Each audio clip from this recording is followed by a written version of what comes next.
Yeah, we're live. Okay, cool.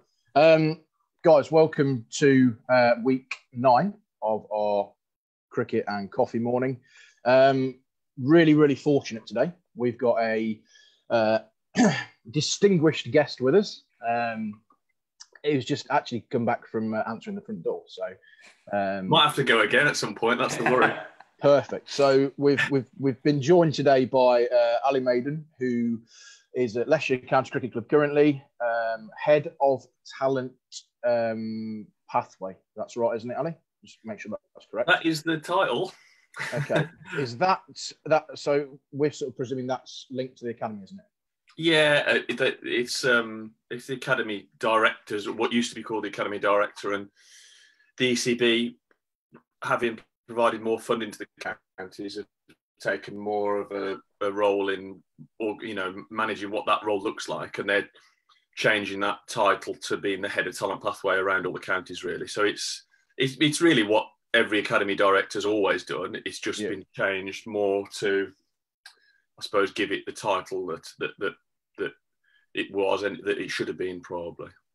So it incorporates running the academy, coaching the academy, managing the academy, and all that sort of stuff, as well as then overseeing all the pathway underneath. So perfect. I mean, that's that's big responsibility, and it's how have you found things since you've settled in to Leicester? Obviously, guys, for those who don't know, Ali was involved with England women for a number of years, and then became interim head coach for a while. I was for about 4 or 5 months. I was interim head coach after Mark left. So and then I joined. It happened quite quickly, really. We were in Kuala Lumpur. I played a series in Kuala Lumpur. We beat Pakistan, and it was during that series I did an interview for the job at Leicester. I'd moved to Loughborough, to the area, last April, so I'd been here just over a year now. I was living in Durham, which is where I'd lived for a number of years with my family. We moved to Loughborough to be closer to Loughborough because that was where the women's team were based. So I'd moved to the area, and then this job came up, and it was a great opportunity, really. And so I did the interview middle of December in Kuala Lumpur in a hotel room after winning an ODI. So we won an ODI. I got back to the hotel room, and then I did an interview. Nice. And then January we started. Yeah, I started at Leicester, and it's been really good. I mean, it's been frustrating the last period, but I was made to feel incredibly welcome. I was made to feel incredibly important to the club, which is a lovely feeling when you start somewhere. Incredibly important to what the club wanted to do going forward. Obviously, the club's done big things with its business plan and wants to change things dramatically in terms of how it operates, and developing players is massively part of that. So I was made to feel very welcome. Everyone at the club was fantastic. I was introduced to a staff, really, that I was inheriting, which was passionate, knowledgeable, young, enthusiastic. And everybody was fantastic, really. Gave me lots of insight. And it was brilliant. We moved things on quite quickly, I think, which we can go into a little bit, some of the things we did. And then, unfortunately, just as we were getting to a point where probably we were going to be able to see some real steps forward and have the positive part of the summer, we got hit by the lockdown. So yeah, I mean, that must be obviously. Because we were just talking before we went sort of live this morning, that it's affecting everyone in different ways, and I don't think anyone's been unaffected by it. But I think that the cricket community, certainly those who work in the cricket, in cricket, has been particularly hit, haven't they? And so that's interesting. So just to give an idea, really, how just a couple of things. What have you been, or what were you doing up until the point that the lockdown happened, and how are you getting the lads sort of ready for the upcoming season? Well, we'd obviously the first part was just to take stock, really, of where we were at. So I spent a lot of time talking to Dave Whitmore, who's a fantastic coach and knows the club and the county, very, very well, and Paul Johnson and those people, just my staff, really, to get an insight into what we needed to do. And then we started to gradually try and change things. And change is the wrong word, really. Try and move. I'm not a massive fan of wholesale changes and the baby didn't need to go out with the bathwater, so to speak, because the club's got a rich history of producing its own players. So what I was keen to do was to be a little bit more inclusive with the players and the county, and try and make the feel of the place be a little bit more inclusive. So I think what had happened over a number of years was that the county, or my perception was that the county had got very exclusive, that you had to be the very best, and the expectation was that you needed to be the best to get into the county teams, and we were expecting to only work with the best. And what I wanted to do was try and broaden that to say, well, we have a responsibility to coach a wider remit of players, help a wider remit of players get better, and coach the very best. And then in that doing so, you become more inclusive, and hopefully you give more people a chance. Because I'm a big believer, and I'm yet to be proven wrong, I think, that it's very hard to pick young cricketers out. If you could introduce me to a fella who can spot a 13-year-old and tell me he's going to play for England, then you're a better man than me, because I've not met one yet. So I think our job is to keep the thing as broad as possible, to give people the most opportunity to come through. And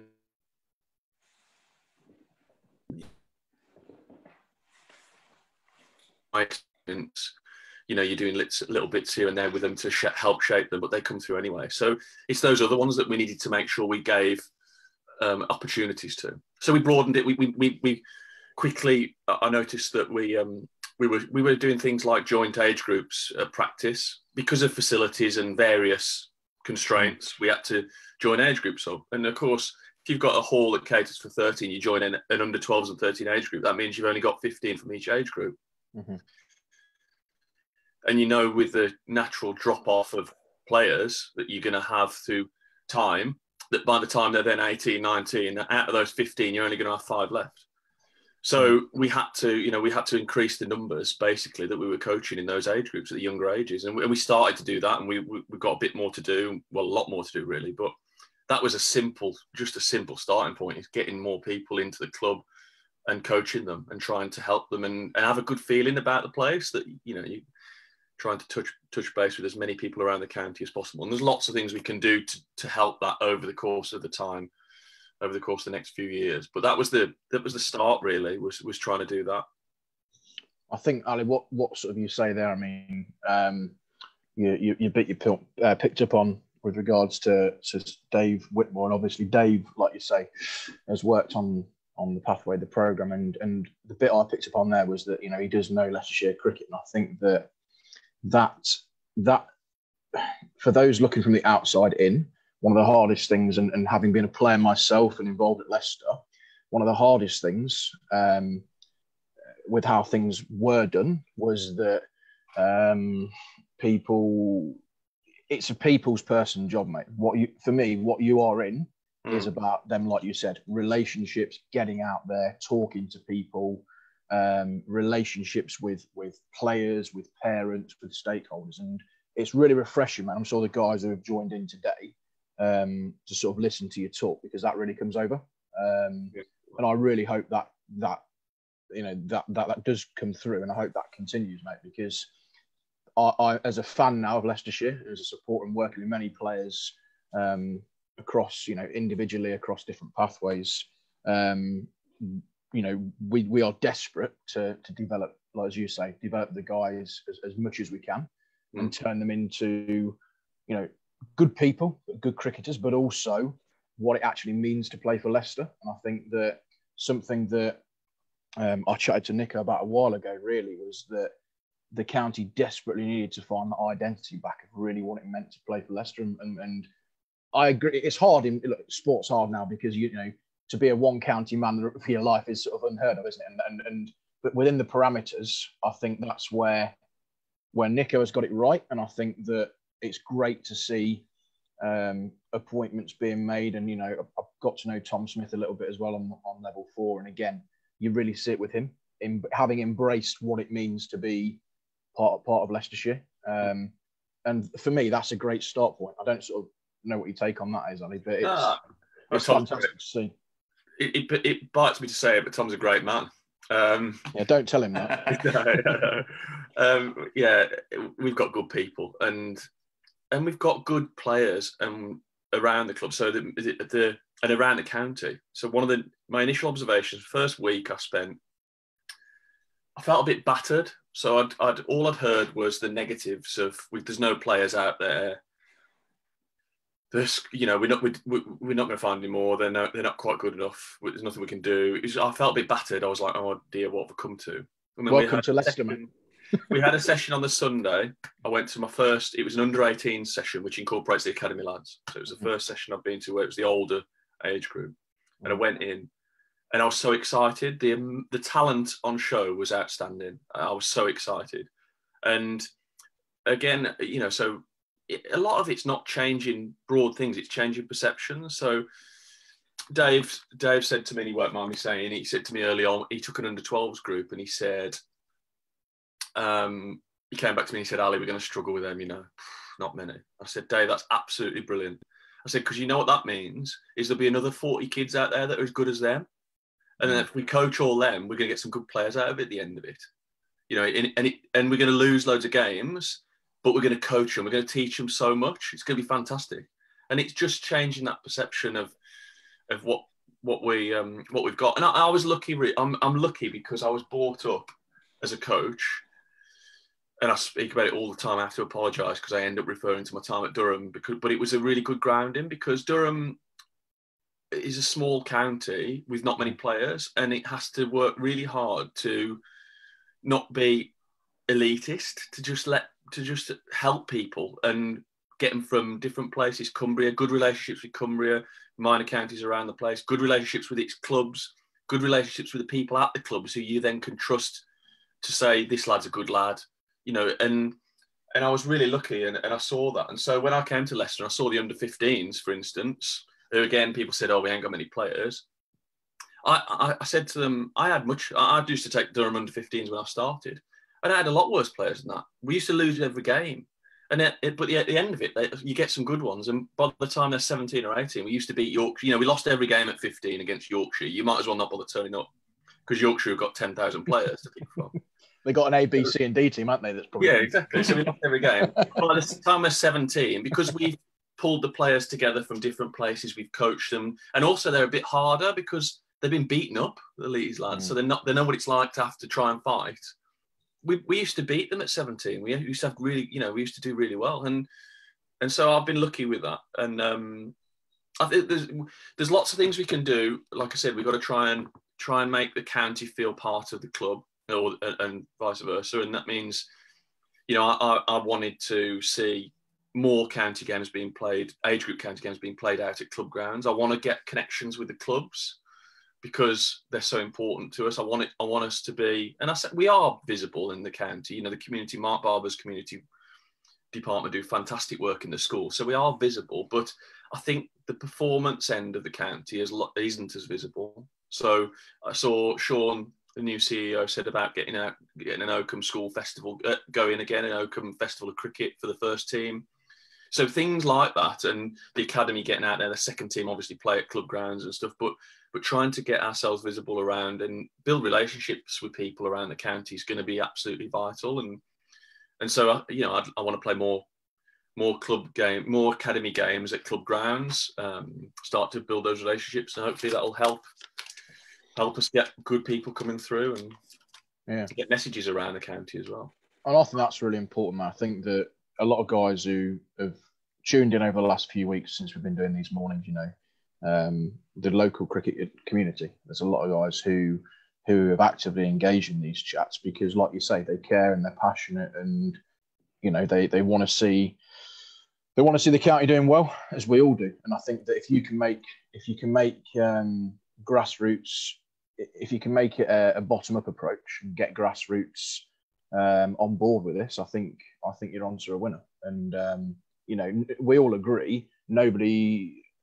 The sort of Lewis Hill story, everyone loves it. Local lad, come through the system, playing at the county, turns up at his club on a Saturday. That is, for me, that epitomises what a Leicestershire cricketer is. And that's what people relate to, isn't it? They relate. And I think that's what clubs like Leicester, I mean, Worcester do it quite well, I think, which it bites me to say it because I was a Worcester boy, really, originally.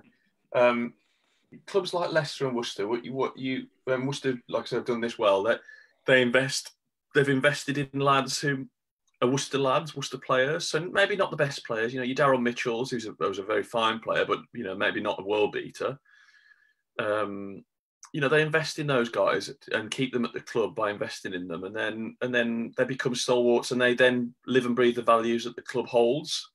And it's not easy when there's lack of finances. That's the hard bit. You always know in that sort of situation as a club, you're going to lose players, and you're going to lose your very best players. You know that they're going to go, and you're going to lose them. But you have to accept that, I think, as part and parcel of the course. And hopefully you build a group of players and you end up being a Worcester who probably punch well above their weight, really. That's what you want to do. Yeah, I think that's spot on. Sort of picking up on that, Ali, what's Paul, what is Nico trying to cement amongst the lads, especially the young lads then? What's his, just for guys, I mean, I've got a rough idea, but just for sort of guys who are joining us, what would you say he's trying to create? What is a Leicestershire cricketer? Well, I think anybody who's heard Nico speak, you'll get a flavour of what he's like and what he wants. Most coaches do AM interviews in Kuala Lumpur. Yeah. Most coaches are very hard to get to. They're coaching their style and their personality, and Nico's full of energy.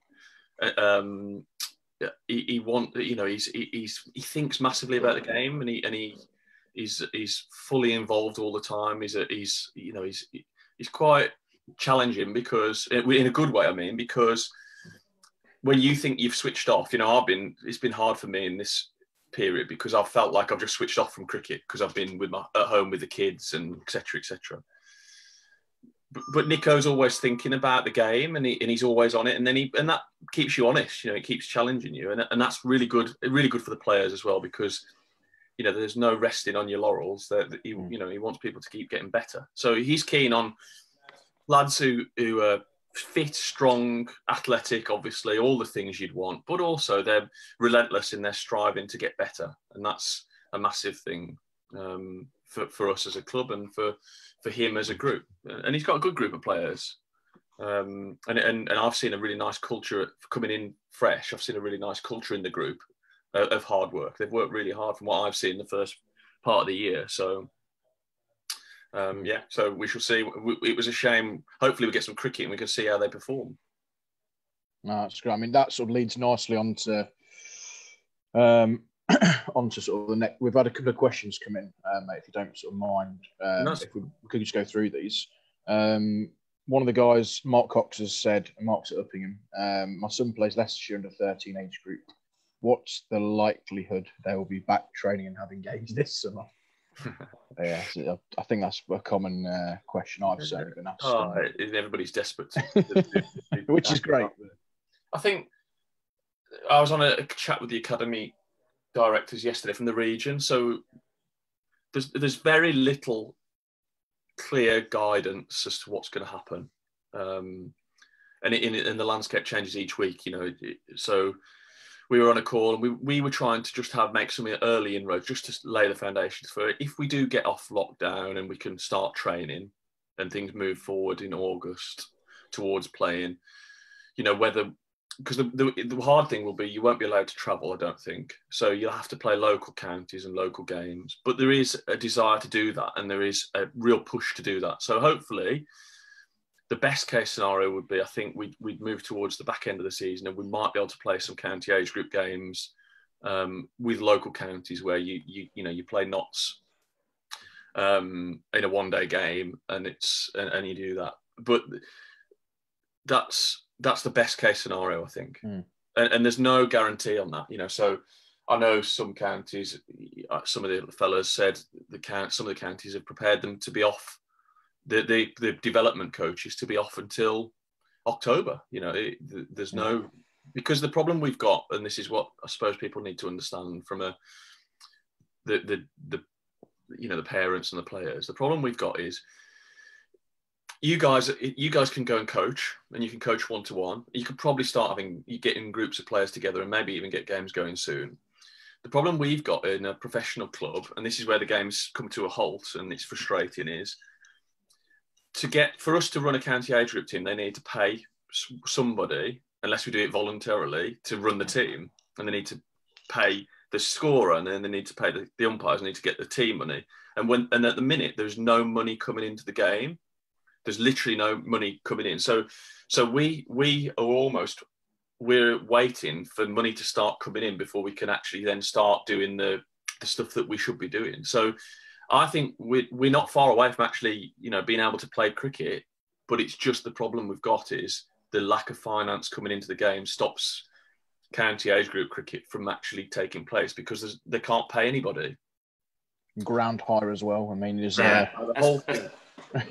Especially, I think we mentioned it a couple of weeks ago, actually, about how counties like Leicestershire, part of their income is going to be getting people into the ground in the T20s and stuff like that. And obviously, you can't have anyone in the grounds watching at the minute. So even if they did play, it wouldn't really bring anything in. I think, and I don't know, but I'm guessing a lot of the finance will be generated by Sky Sports viewer figures and watching and all that type of stuff. So they're desperate to get things on TV. And as soon as some cricket gets on TV and money starts coming into the game, then there'll be, we can move forward. But at the minute we can't because there's literally no money generated. What it could be though is, like you mentioned earlier, Ali, is a good opportunity to get your academy lads out to the clubs and training at different clubs within the county at the back end of the season. Yeah, I'm sure clubs would be happy to host you. Well, that was something that was discussed yesterday because it's a bit of a grey area actually. We asked if it's okay because what's happened is, and the ECB are trying to relax this, but the academy players and the pathway has been placed under the same label as professional sport. That's what I was going to say. Yeah. So the problem you've got is, we asked. So there is a little bit of grey area. So technically, the academy lads are the same as professionals, and they can't go to a club ground and practice. But there is, because it's a grey area, they've sort of said if it's up to clubs, if they want to let that happen, you can probably get away with academy lads going down to their local club and playing with their mates because it's voluntary. They're not paid professionals. So it is actually, I don't think technically they're allowed to, but there is a grey area where I don't think anyone's going to kick up a fuss about the lads going and practicing with their mates because it's, it should be allowed really. But it's a difficult one. It's a really fine balance, and that is tricky. I was going to pick up on that. You're trying to relax that though. They are trying to relax that.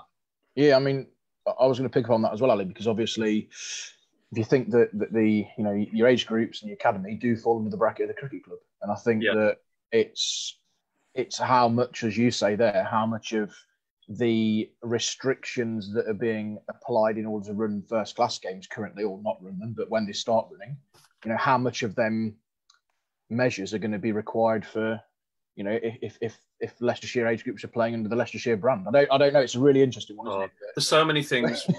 We were talking yesterday, so if the professionals start coming back in July for an August start, the professionals maybe train 3 times a week.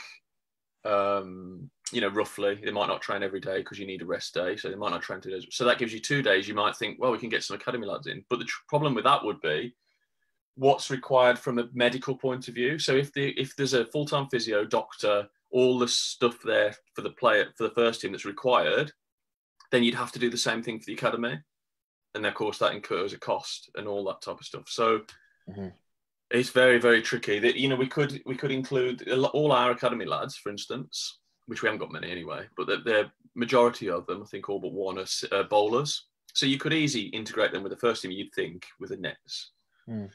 But the problem you've got there is the first team, when they come back, will be practicing in small groups of 4 and 5. So that's like, if you've got 4 or 5, you're in for 2 hours.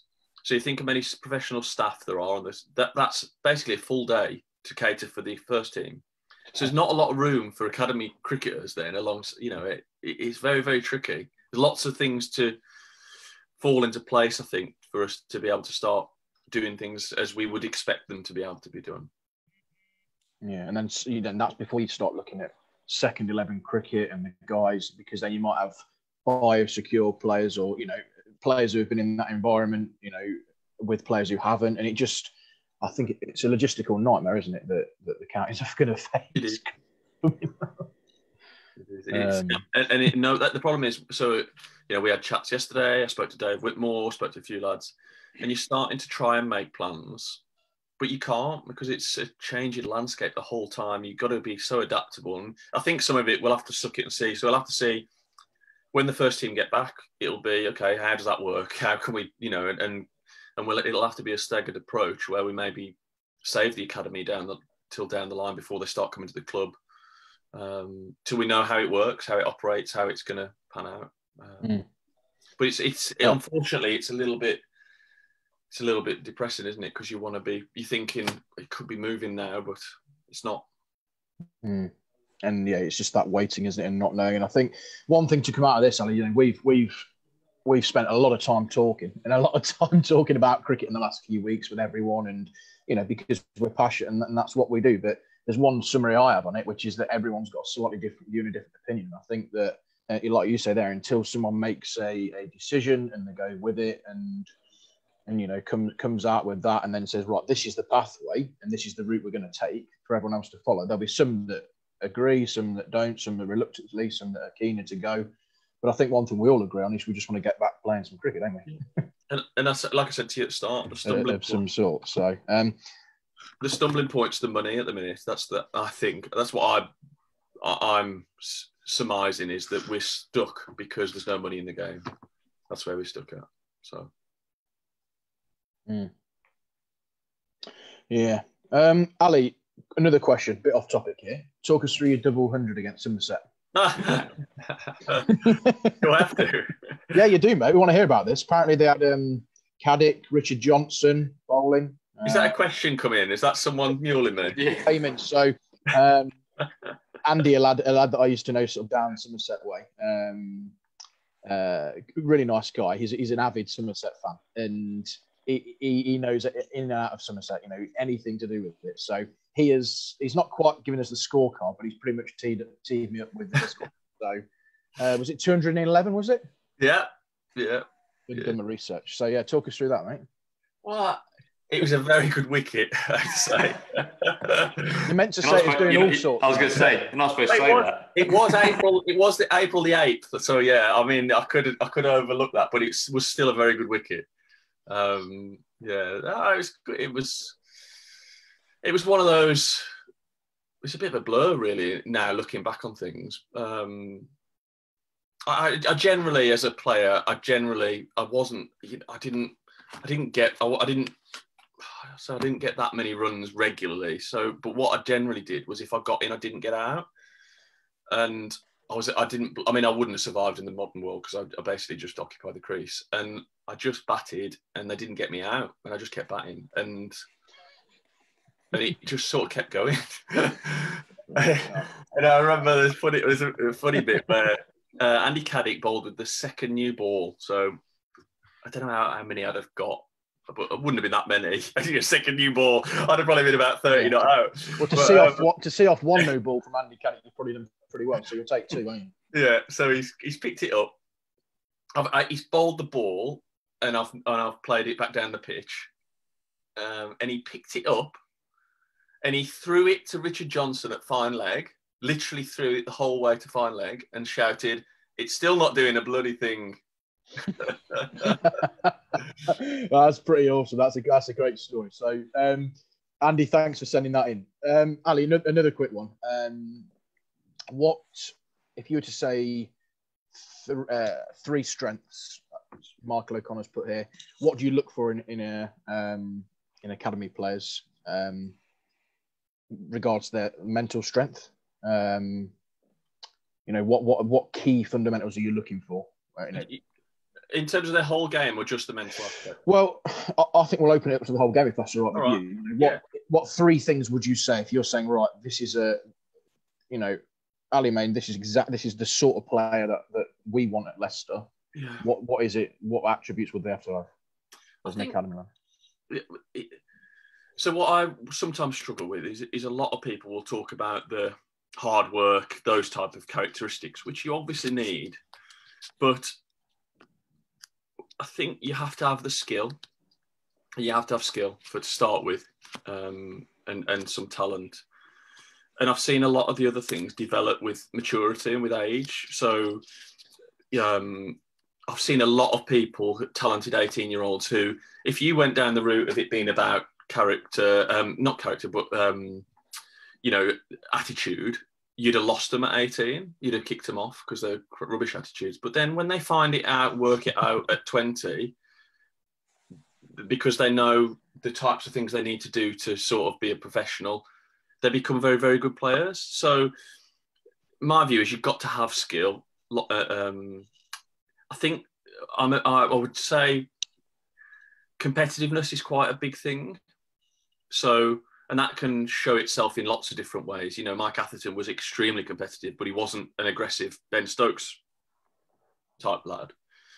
So, but you have to be competitive. You have to want to win, and you have to want to impact on winning games of cricket for your team. Yourself. You have to have that.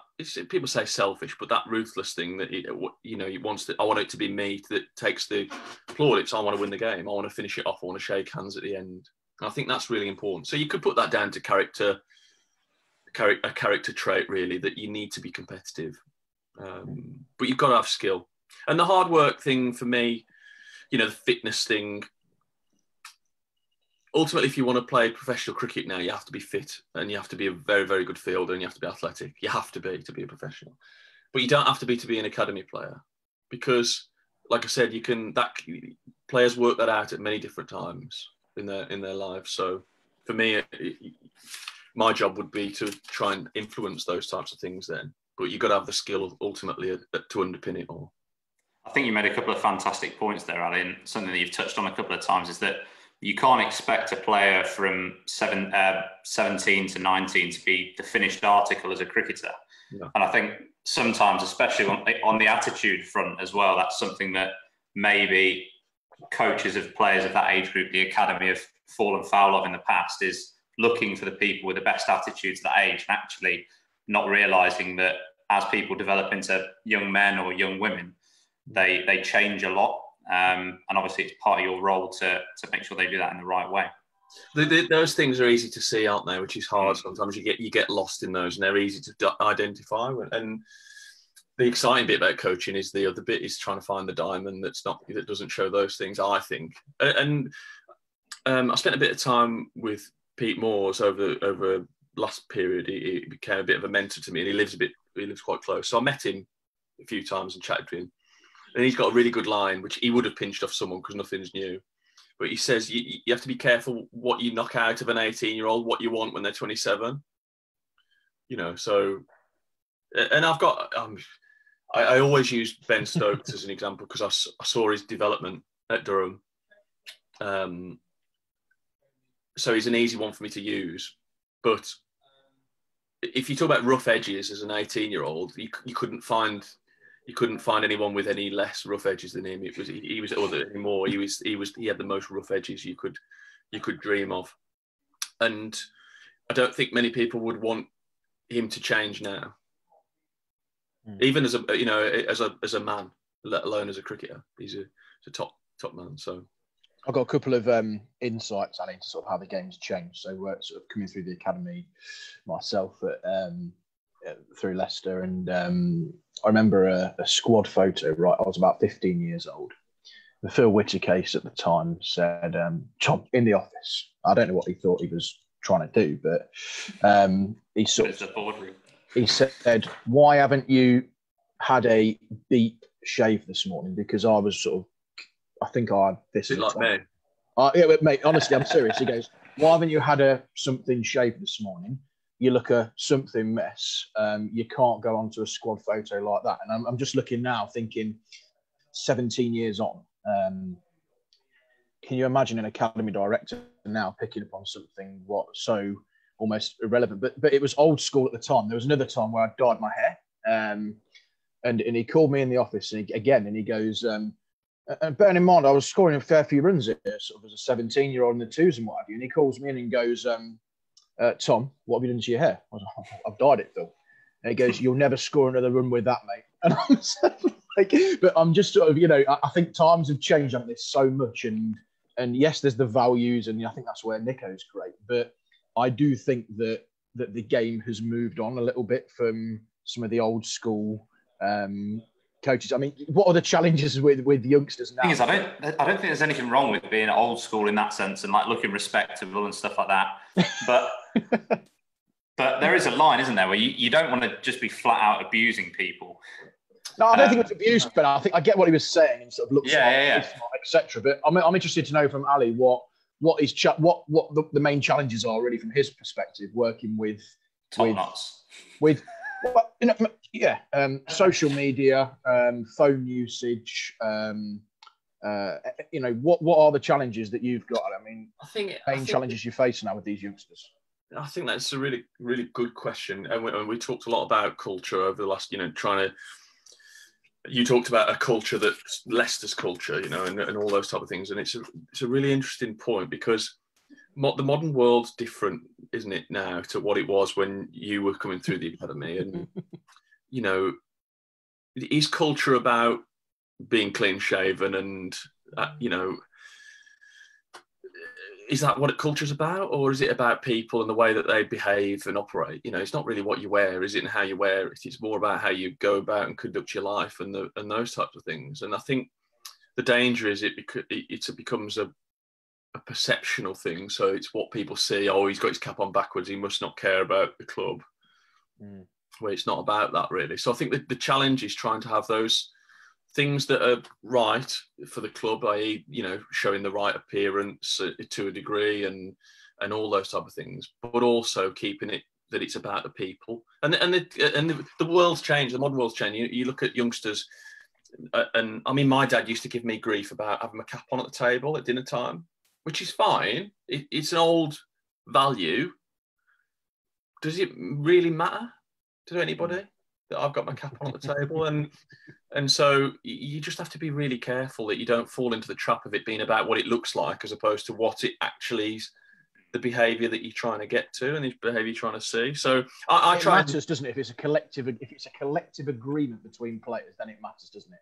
It does, because then if someone's doing the opposite, you're breaking a code, aren't you, of some sort? But I mean, I've never been a massive one. I've always found I've always, and this is only my personal view, so it's not shared one. This is only my view. So I've seen lots of times when people have made fine people for being late and all that type of thing, and that sort of code. If you're a minute late, you get fined, and I've always found that really frustrating because I'm never late, but occasionally I am, and if I am late, it's because something's happened. So to be fined for that really upsets me, and I just think that's what you want is a group of people who are more understanding of people's circumstances. If there's someone regularly late, then you try and deal with that person and what the actual problem is with that person, not try and punish the whole group for that situation. I think you're much better off as a coach and as somebody who works with people dealing with individuals, not with the group. So as soon as you try and deal with the group, there's always one person that'll break the rules on purpose or do things different. Curfews have never worked because there's always been someone who's tried to break them. So my view is you deal with each individual case and you try and get to the heart of what the issue is. Because I've heard a story, I can't remember the ins and outs of it, but a story about a kid who was late and got, nailed. And then they found out, his mum was bringing him from blooming the other side of the county, you know what I mean? And his mum had to do 3 journeys to drop the kids off. And you have to be so careful with that type of stuff. So I think cultural stuff is about setting the right behaviours and doing the right things in order to be successful and to be a group, have group unity, and all those type of things are really important. But I'm not a massive fan of appearance being the factor, that. And again, that's what it usually comes down to. The sign of culture is appearance, but it doesn't really, for me, it doesn't quite sit right. I think with modern players, going back to your original question and the academy, I think you have to keep reminding yourself that you're not their dad and they don't need another dad. And Mark Robinson was brilliant. He said lots of brilliant things. One of the things he talked about, I remember him. He coached one of our senior players. So one of our senior players was very, in the England women's team, was quite a bit like what we've discussed, quite old school in her ways. So she didn't want the academy people to have England badges on their bags, for instance, because you had to earn it. You got that when you played for England, all that type of stuff. She was a bit in that way.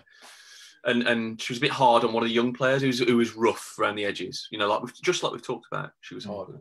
And he coached her and he spoke to her and he said, look, you need to be, I need you to help me here, because what she doesn't need is she doesn't need another coach. She doesn't need another mother. What she needs is a big sister to look after her. That's what she needs. And I thought it was a fantastic piece of coaching, really, to try and get someone around, you know, a senior player to understand what that, you know, that person might need, as opposed to the mum telling her off, parent, you know, constantly giving them a rough deal. So I try and if I can, I try and avoid being the dad and try and be as much as I can a coach, which involves talking to them, understanding them, not judging them as much as I can. It's hard, isn't it? Because it's not a, like you said, there's not a one size fits all necessarily. You know, approach with that, and yeah, it's tough, isn't it? If you're trying to, I think, from my view, again, Ali, it's probably similar to yourself, really, when it's shaped upon your own experiences and your own bows. A lot of coaching is impacted, isn't it, on that, on what you've experienced and you've gone through. And my view on that very much is, when trying to create a culture like it, is you get the player buy-in. And I think this idea of players self-policing is excellent. And that, for me, is built around being in an environment where people were constantly looking over the shoulder. You know, as a young player, you were seen as a threat, not as a teammate.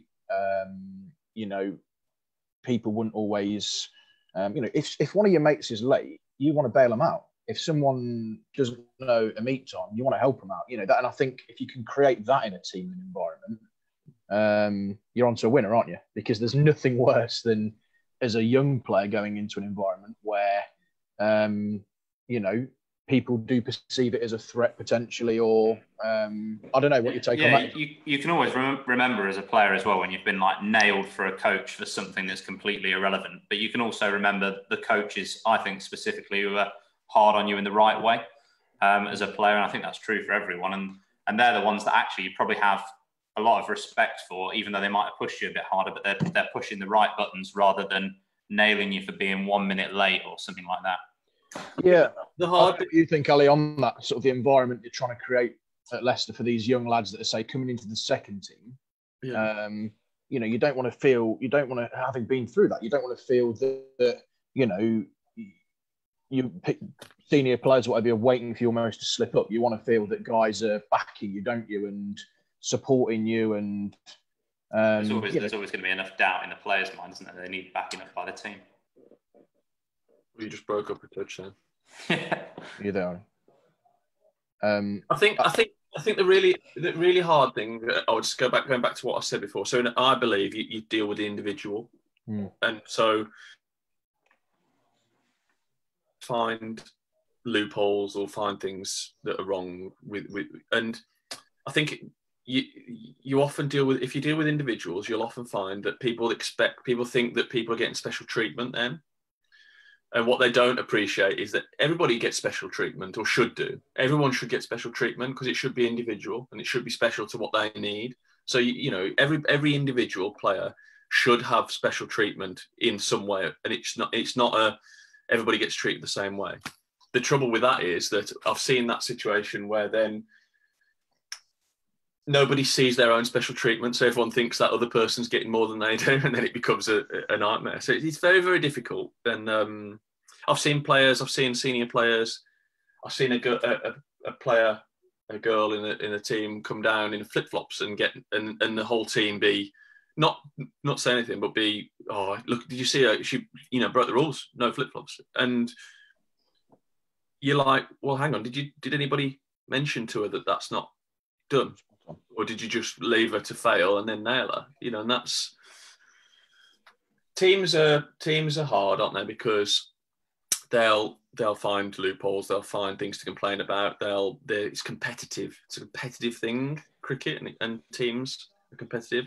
And again, and going back to culture, culture's not about being friendly and happy and all the time being lovely. It's about trying to get good results. Where it falls down is often players, it being about likability, so players getting pushed out because, or getting treated differently because actually they don't quite fit in the same way as the others. And so as a coach, you're trying to balance all those things, manage all those things. And like I said, you're trying to treat each individual and see what each individual circumstances and coach that person and try and, I think, not to coach the group as a group. You let it becomes a group by the collective of all the individuals' parts. That's my view. And if you work with each individual, then you've got the best chance of keeping people and managing people. Not keeping people happy, because you can't keep everyone happy all the time. You know that. Mm. No, that's really interesting. And I think just sort of concluding that, Ali, your sort of honesty there is what people really appreciate, and certainly it's really, as I say, as a Leicestershire fan now, as we are, as a supporter of the club, it's really good to hear this, mate. And if this is the advice the youngsters, boys and girls are getting, then I think things are heading in the right direction. Couple of comments, mate, if you don't mind. What is Nick Beggy said? A bit harsh. There's no talent in the 15s. I think that's tongue in cheek. I think that was just an example, Nick. I think I was just a pull up a comment off the cuff. I think the point was it was just to reply to that. The point was, when I started, there was generalisations and huge generalisations, and generally a little bit negative about. In a general about players. So obviously there's always the players coming through that there'd be the odd player that people talk about, but generally it was more. And so when I then viewed things, it was very different. The landscape was very different to what actually had been said and had been reported. So I was excited, really. That's the point. Yeah. No, and quite right as well with the talent that there is around the area. Michael O'Connor says, I don't know what he says. He disagrees with something. I'm not sure. You have to have respect for yourself. I think it was hat at the dinner table. He's disagreeing. Right. Okay. So I think Michael says, you have to have respect for yourself in the club. You have to fall in with the club culture. I mean, I think that's what we're saying. I think that's what we're all in agreement with. That. You respect yourself, respect the club, and you buy into the culture. I think it's hard if there's changes, especially as we said in modern cricket, and shorter contracts, higher player turnover, players moving from county to county. There is no doubt that for Leicestershire to recreate the culture of the 96-98 Championship sides, where you've got guys. It's not as easy. Re-sign Adrian Pearson, mate. That's there. You have to change with the modern world and modern people.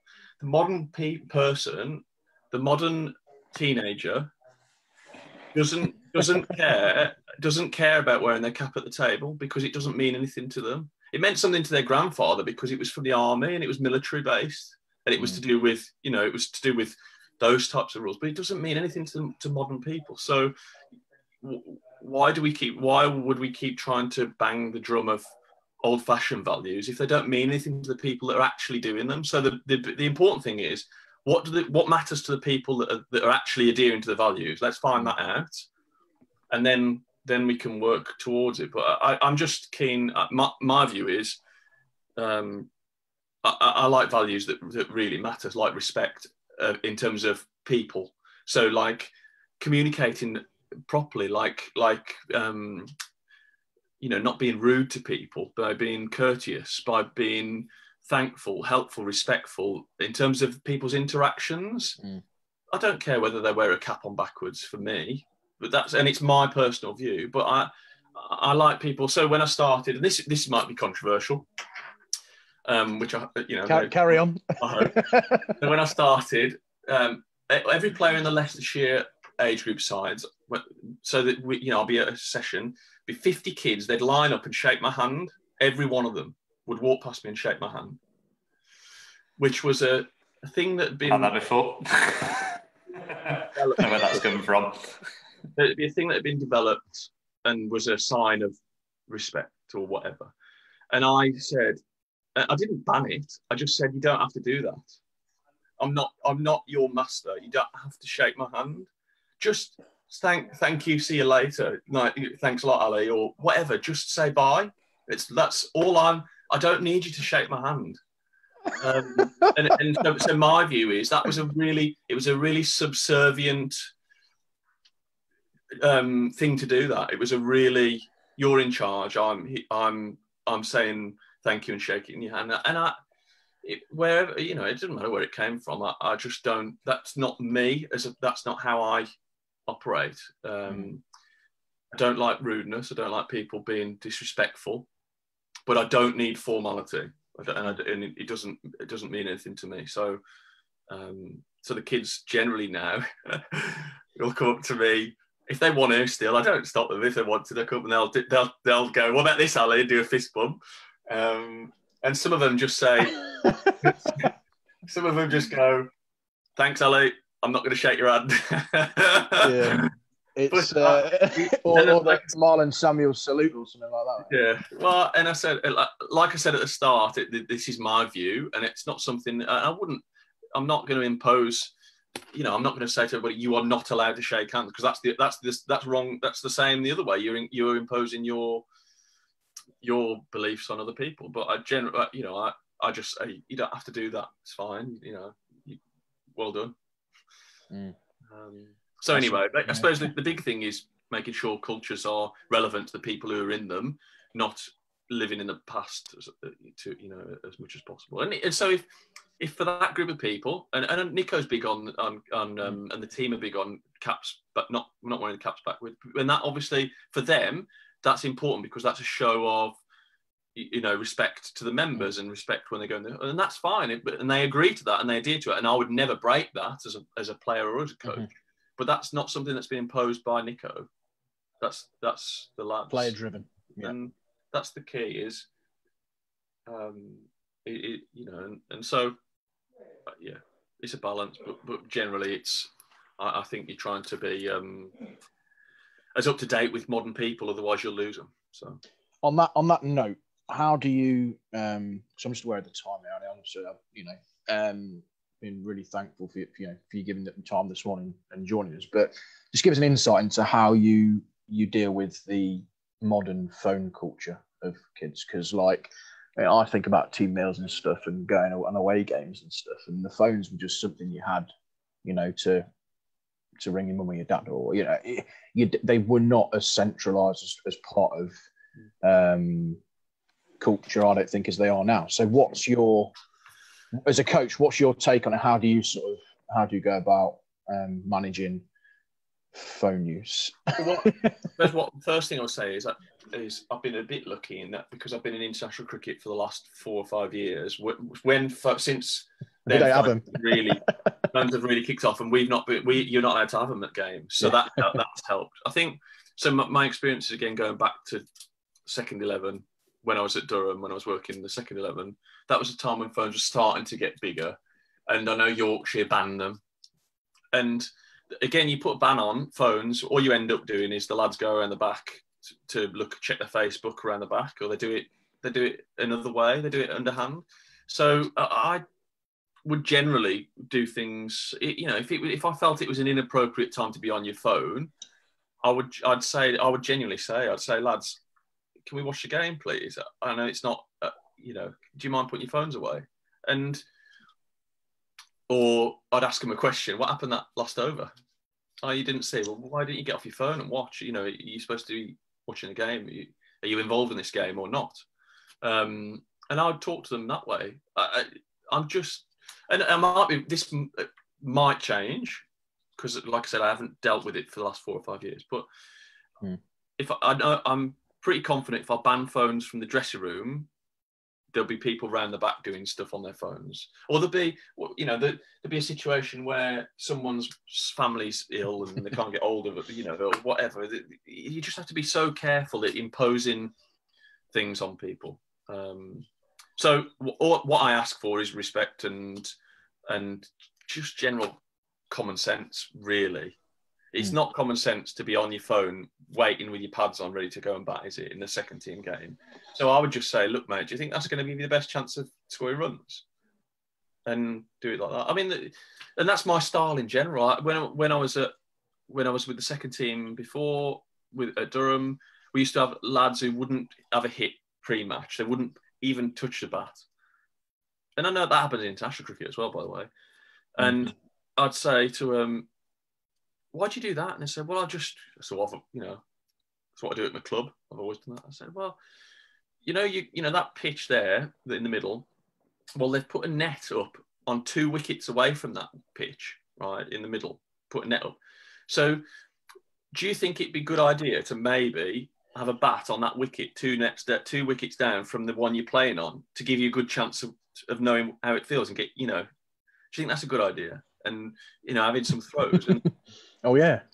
And they go, yeah, all right. And that's how you change. You try to help people understand what's going to give them the best chance. And if someone goes, nah, it's not for me, then that's fine.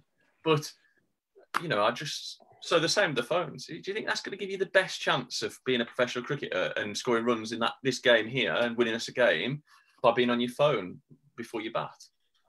Mm. So that's a really fascinating insight. I really appreciate that. Just a couple of bits to touch on, guys, before we wrap up. Getting away from sort of previous topics. Latest news this week: 30-man Red Bull squad announced for England. I don't know if you guys had a chance to have a look at that. Just don't know what your take on it was. I think Bracey is keeper batter, isn't he? James Bracey was at Loughborough University when I was assisting there. Moeen's back in. I just wanted to highlight Bairstow, guys. I don't know what your view on that is, but I genuinely believe he's good enough to play as a batter on the side, whether he keeps or not. I think that to do what he's done at international level and to make adjustments to your game in that level of spotlight and scrutiny is phenomenal. And I think to have that level of mental resilience and do that. I don't know what your take on the Bairstow thing is, Ali. Well, it appears, I feel sorry for him in some ways because you don't know the ins and outs, but it appears from the outside like he's been used a little bit to make a point for some reason, for whatever reason, that his treatment has been more about making a point to him than it has been about what's right for him to win or lose a game for England. I don't know whether that's true or not. So that's an assumption, but it looks like a little bit like he's been. He got pushed out, left out, and then brought back within a game or whatever, didn't he? Or didn't even play, and he just felt like a different reason than just whether he was the best man to play. And I might be wrong. But yeah, there's some exciting players in that 30-man squad, aren't there? Dan Lawrence at Essex, isn't it? They say he's I watched a little compilation of him yesterday. Very interesting shots, but I think they're quite excited with him. Another man that was in that squad. Well, he's a good example of because he holds the bat right around the back. But he's a good example of what really matters is effectiveness. It doesn't really matter how you hold the bat if you're effective, and so he's a great example of that, and he's appeared to be getting more and more effective, and he's always been a good player, I think, but he's obviously found his form. The one I'm excited about, only because of my background and my association, would be Bryden Carse from Durham. Yeah, he's a serious talent if he can get things together. We watched him last year. Went to Northampton and watched him as well. I mean, that is an exciting. The only one I also think, and I've lost you. I'm not sure if you got him, mate. You hear us? Hello? Can you hear me, Ali? The only other guy I think. You back, Tom? Yeah, I'm here. All good? Sorry, I lost you. Yeah, but you're back. Yeah, I'm all good. The only other guy who I think has done a lot of county level, but you just question if he's quite got the edge is Lewis Gregory at Somerset. I see that he's he's sort of a fringe. Is he in as a token gesture, because of county performances, and I think he's another one that I guess you never know unless you give him a chance to step up. I think that'd be interesting.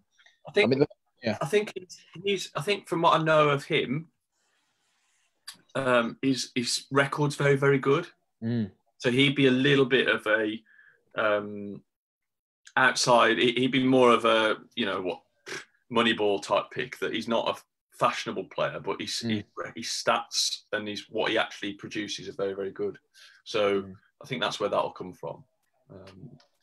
You just don't want to. You could see him sort of. You could get on a green seamer maybe at somewhere, and he gets picked for one game or something. I don't know if that's maybe the sort of view they've got as an option horses for courses with him.